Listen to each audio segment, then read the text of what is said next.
All right, let's watch this infuriating video of Ted Cruz. Mr. Chipman, a minute ago, Senator Whitehouse asked you if any of your views on guns are out of step with the majority of the American people. The AR-15 is one of, if not the most popular rifle in America. It's not a machine gun. It's a rifle. Your public position is that you want to ban AR-15s. Is that correct? Senator, thank you for the question, and thank you for our visit yesterday and offering me a Dr. Pepper. It made me reminisce about my time in Central Texas. But now to your question. With respect to the AR-15, I support a ban as has been presented in a Senate bill and supported by the President. The AR-15 is a gun I was issued on ATF's SWAT team, and it's a particularly lethal weapon. And regulating it as other particularly lethal weapons, I have advocated for. As ATF director, if I'm confirmed, I would simply enforce the laws on the books, and right now there is no such ban on those guns. So you want to ban the most popular rifle in America, What's up, Cruz? ban some 2,000 specified rifles and other firearms in her bill. In 2013, the Democrats had a majority in the Senate. It was the Harry Reid Senate. And we voted on the Senate floor on Senator Feinstein's so-called assault weapon ban. Do you know how many senators voted for it? No, I do not. 40. 60 voted against it. So in a Democratic Senate, a supermajority voted against a ban. Now, part of the reason they voted against the ban, as you're aware, is during the Clinton administration, there was a ban in effect. The Department of Justice studied the effect of that law and discovered that it had no measurable impact on violent crime. Is that right? Senator, I did enforce this law for 10 years as an ATF agent. Look, here's the thing. Your president, your current administration, they want to ban AR-15s because they think those are the big scary guns, which isn't true. It's not true. If they can't ban them, they'll try to get rid of high capacity, which is 30 rounds, which is normal. Here's the thing. People will make... I had a conversation the other day where someone was like, why do you need 30 rounds in a magazine? Because I want to. That's frankly it. It doesn't make it more deadly.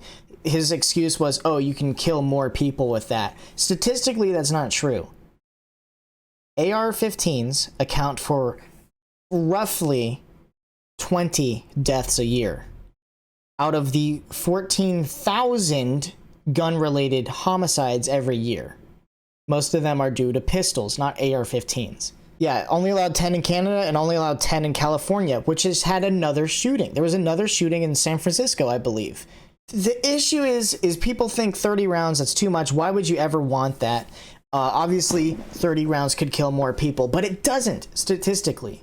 It doesn't. It accounts for less than 20 deaths a year. And if you think AR-15s are the problem, there's roughly 10 million AR-15s on the books in the States. 10 million. And then let's add another 10 million AK-47s. According to this man here, there's 20 million assault rifles, which that's not even what they are. There's regular rifles. There's semi-automatic, which means one trigger pull, one bullet. Not automatic. Automatic guns are illegal unless you have some older than like 1989 or something like that. But basically what the point is that there's 20 million of them in the States, but there's less than 20 deaths per year due to them. They're not a huge issue. Now, I think the best part about high capacity magazines, like let's say if you did want a 100-round magazine, I think the best part about it is that it keeps the government in check. It keeps other countries in check. In the States alone, we have over 400 million registered weapons. That's almost half of the world's population of just registered weapons in the States. There's more guns than people in the States. That is what keeps other countries out of our country. They're scared of us. That's what keeps governments like our own government off our backs, because they're scared of us. The Second Amendment is to keep the government in check. As soon as they take away our guns, think about Nazi Germany, they do whatever they want. So no, don't come for our guns. If there was a gun issue, you would know, because there would be more. than 14,000 gun-related deaths a year. There would be more than that. A much greater issue, and this is coming from the guy yesterday who said, why would you ever need 30 rounds? Well, guess what? He smokes every day, and he drank 5 Mountain Dews the other day. I watch him drink 5 Mountain Dews throughout the day, and smoke, and Juul, and vape, and smoke weed. People are killing themselves way more efficiently because of tobacco and fatty foods such as McDonald's. Way more efficiently than guns could ever kill anyone. We have 630,000 deaths a year due to heart disease. And yet we want to pinpoint and focus on these little gun issues. It's ridiculous. When most of that crime, the homicides, happen with 1, pistols, not rifles, and then 2, they happen in anti-gun, super gun laws areas such as California, like San Francisco the other day, Detroit, Chicago, Portland, all these sorts of areas where they have stricter gun laws. That's where there are more homicides. Why do I want 30 rounds? Because I want them. This is America, the land of the free, home of the brave. You can do whatever you want as long as it's in the law and doesn't impose on other people's freedoms. That's the issue, okay? Look, why do I want 30 rounds? Because I want 30 rounds. Because I can have 30 rounds. It's my right to have 30 rounds. Just like that's the whole point. You can do what you want to do, you know? If I want to kill myself with cigarettes and drinking Mountain Dews and getting fat, I guess technically that's kind of my right. AR-15s are not the issue. Just stay out, okay? But a government that wants to take over will take people's guns.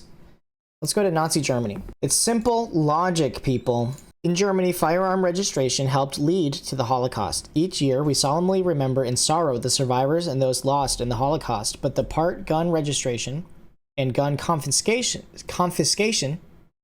played in that horror is seldom mentioned. The German police state tactics left its citizens, especially Jews, defenseless against tyranny.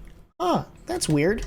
In Germany, Jewish extermination began with the Nazi weapon law of 1938 signed by Adolf Hitler that required police permission of ownership of a handgun. All firearms had to be registered. Germans who enjoyed using bolt-action rifles for target practice were told to join the Wehrmacht as they wished to shoot military rifles. The Nazis also enacted the regulations against Jews' possession of weapons. Within days of the Kristallnacht, the Night of Broken Glass, when stormtroopers attacked synagogues and Jews throughout Germany. Firearms registration lists, moreover, were used to identify gun owners. This is another thing that's happening. They want all guns on the books. That way we know who has the guns.